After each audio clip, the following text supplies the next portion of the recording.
biglang nagpakita si President BBM. 2 days na lang, meron na tong malaking rally at sinasabi nila magkakaroon ulit ng people power. Baka matanggal daw si BBM sana dito, idol. Si Big Daddy, ayaw niyang mag-ayos sa kanyang daddy.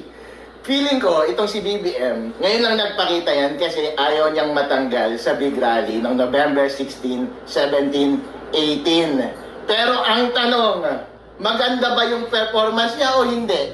Dapat ba siyang tanggalin o hindi? Kung titignan natin, pwede natin i-analyze yung position niya parang isang chief executive officer ng isang kumpanya.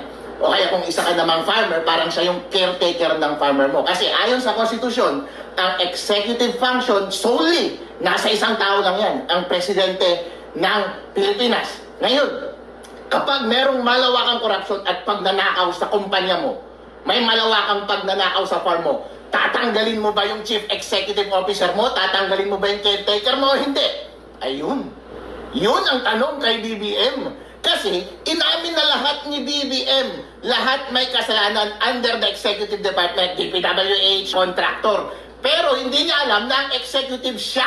Lahat sinisi niya except himself. Hindi niya alam na ang sole responsibility ay nasa sarili niya. Kumbaga, kung isa itong executive, hindi niya marunong mag-take ng responsibility. Kung ang isang tao hindi marunong mag-take ng responsibility, huwag kang umasa na magiging ana siya at isasaayos niya ang kanyang trabaho habang siya ay nakaupo dyan sa pwesto na yan.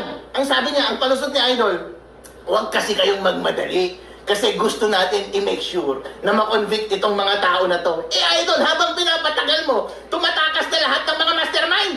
Lahat ng mga pasimuno ng kalokohan na ito nasa ibang bansa na. Sabi mo merong 20,000 reports na nasa iyo. Given na kapag in-inspect mo yung mga yan, substandard kagad at ghost project kagad, meron ka na kagad prima facie evidence laban sa kanila. Isampa mo na lang yung kaso, huwag ka nang maghintay pa ng napakatagal. Anong hinihintay mo? Nasa sayo na lahat ng papeles, nasa sayo na lahat ng access, nasa sayo lahat ng tao, utusan mo lang sila at gumalaw sila bukas na bukas din. Pwedeng sampahan ng kaso yan, utusan mo yung DFA, na-cancel na lahat ng passport nila, utusan mo na isampa agad yung kaso, hold departure order.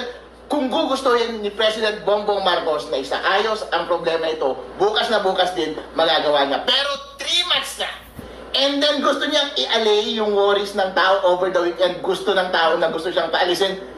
Tapos gusto niyang hindi mangyari yon. Hello sir, sablay ka na, all the while, sablay pa rin yung pag-patch mo ng problema. Hindi kami masyadong naniniwala sa'yo. Ngayon, out of sa thousands, tens of thousands na report na ibinibigay sa kanya, ilan ang sinampan niyang kaso? Yung mga na-find out namin sa aming LGU, kung hindi ko pa rin hindi pa darating yun sa atensyon ng taong bayan. Tingnan mo yung report niya, meron bang nakasuhan mula sa probinsya ng Isabela? Wala! Yung sinasabi niya na isasampa niya ng kaso, tip of the iceberg lang to sir. Hindi mo in-address yung buong iceberg na nasa ilalim. Hindi mo sila ipinapakulong dahil dyan malaki ang pagkukulang mo. Tapos sinasabi niya, meron kaming solusyon na gagawin dito sa bagay na ito. Boss, ano ang solusyon? Ang sabi niyang solusyon, AI.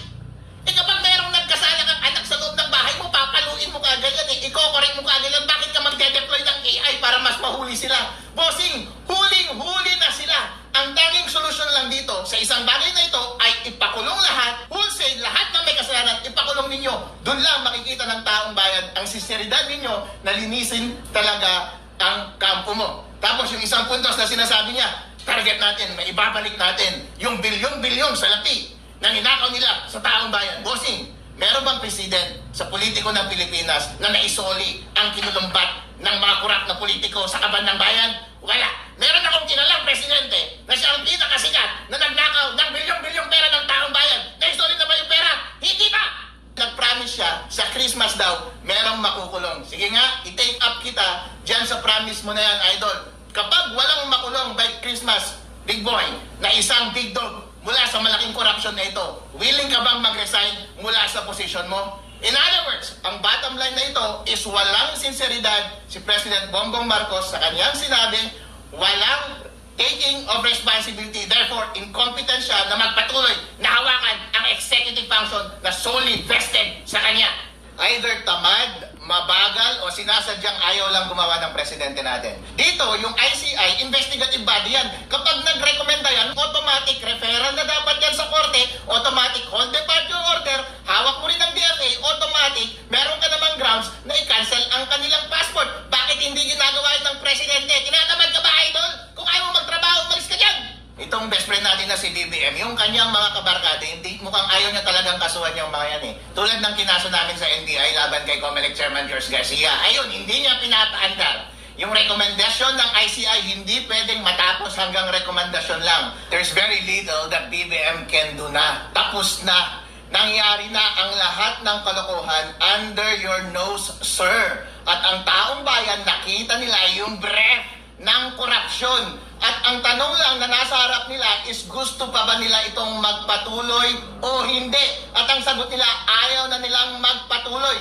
At alam ni President BBM na sa November 16, 17, and 18 ay baka hindi na talaga siya magpapatuloy. Ngayon, ang ginawa ni BBM ay para suyuin ang taong bayan. Sir, hindi mo masusuyo ang taong bayan unless tinalikuran mo ang iyong pinanggalingan, unless ipakulong mo ang iyong mga kaibigan, ang iyong mga kamag-anak. Kapag hindi mo ginawa yung bagay na yan, hindi mo mababago ang isip ng taong bayan at mas lalo mo pang pinapalaglablab ang apoy sa kanilang dibdib dahil nababad trip na sila sa'yo. Pupunta sila sa Sunday, Monday at Tuesday at baka paalisin ka talaga sa pwesto mo. Simple lang po ang tanong sa taong bayan. Gusto nyo ba ang malawakang korupsyon na ito na magpatuloy? Ang sovereign will ng people ay supreme sa kahit na anong kapangyarihan. Mas mataas sa kapangyarihan ng Supreme Court, ng Kongreso, sa kapangyarihan ni BBM. Ang isang buhaya ay malaki na nasa harap natin. Makapangyarihan sila at united sila sa kanilang iisang layunin na nakawin ang pera ng taong bayan. Kaya taong bayan, dapat tayo magkaisa. Gawin natin buo ang ating kapangyarihan. Ipakita natin na mas malakas tayo sa kanila at ang ating gusto at ang ating aspiration sa ating bansa